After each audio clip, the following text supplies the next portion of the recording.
Growing up, what was your favorite food? Was it Little Debbie's? What about Pop-Tarts? Popcorn? Even cake mixes. What was your favorite? What would you say if I told you that some of those main ingredients are growing right in your backyard? You know, that corn or the wheat or even the soybeans that are growing just in your backyard? So I work for a scale house in Upper Sandusky, Ohio, and this is where farmers will bring their grain to be sold, and then we'll transfer it out to those major corporations that makes all of your favorite snacks. But what is the process of that, you ask? Well, let me tell you.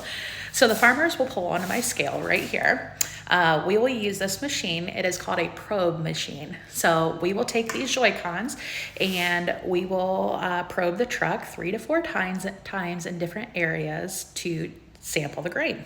It will then be collected in this sampling box that you see above me here. It'll be evenly distributed with this machine right here to ensure that each sample is the exact same. It will then go into a moisture machine. This will tell us the temperature of the grain, which is super important if a farmer just put it in a dryer. So we need to make sure that it's at a good temperature so we don't catch our bins on fire. This will also tell us the moisture of the grain. So we need to know whether we put it in our wet tank or our dry tank. This will also tell us the test weight. So it'll just tell us how good quality of the corn is. So as it drops down, it will show us the results.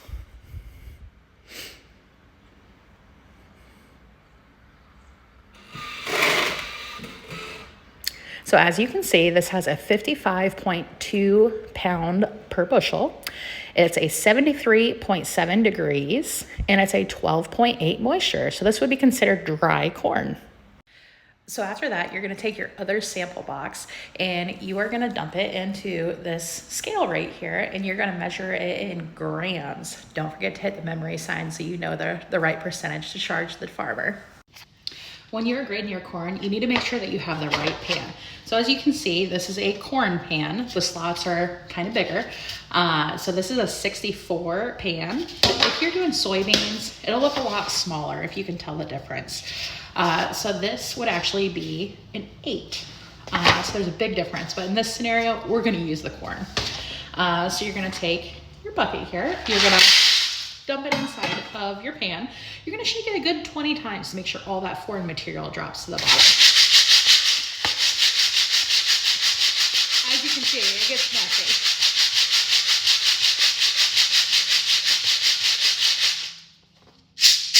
So then all that's left on top are these kernels right here.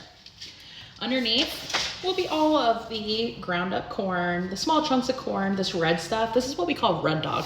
That's all the stuff that you saw flying all over me. It goes everywhere. So what you're gonna do is you're gonna take this and you're gonna dump it back into your scale. As you can see, this farmer has a 4.95 FM. So he does get docked, unfortunately, about 1 cent per bushel with this kind of FM. So this is what it looks like all close up. So after you got the moisture of the corn, you got the FM of the corn. So now it's time to look at the damage of the corn. So you'll take the corn that you still have in this pan. You're gonna get a smaller sample. I try to do about 200 grams just so I'm not picking through corn all day. And then you're gonna look for like cob rot, there's blue-eyed mold, all sorts of like heat damage. There's plenty of things to pick for in corn. So I already took the liberty of picking out the damage for you so you don't have to sit here and look for me picking it. So in my sample here, I'm about to show you, I'll have great examples of cob rot. There's some blue-eyed mold that's in here, even some possible vomitoxin. So this is what damage in corn looks like. If you can look at it, it's pretty much any kind of ugly corn. That's the easiest way I can describe it to you. That would be damage. So right here is some blue-eyed mold. This right here is definitely cob rot and damage. A lot is spread out through of the sample that looks very similar to this. So that's what concerns me about vomitoxin. What is vomitoxin, you ask? I'm so glad you asked. So vomitoxin is a disease that corn typically gets through those little white bristly parts on top of a corn. And it comes with cob rot, unfortunately, which is that pinkish reddish looking color on the corn that I was showing you in the damage.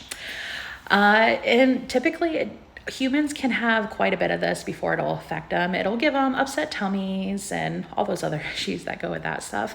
Unfortunately for animals, it can actually kill them. So depending what kind of livestock you have, whether it's pigs or chickens, even cattle, it all is a certain number of PPU that they can have, which is parts per million. Chickens are pretty resilient when it comes to this stuff, but pigs and cattle are pretty sensitive. So you got to test for that, and that's a different story for a different time, unfortunately. So as you can see, there is a ton that goes on with corn. But after we get all of these numbers figured out, we are able to store it in our bins. Then we can keep it until our grain merchandiser sells it to either a different company, or we'll just load it on the rail. So after it's loaded on a rail, it's typically sent to a big company where it's ground really fine into your typical flours that you see just at Walmart or Kroger's right down the road from you. Isn't it amazing how that corn that you see in your backyard, or your soybeans or the wheat, that's actually the flour that you use to bake things yourself?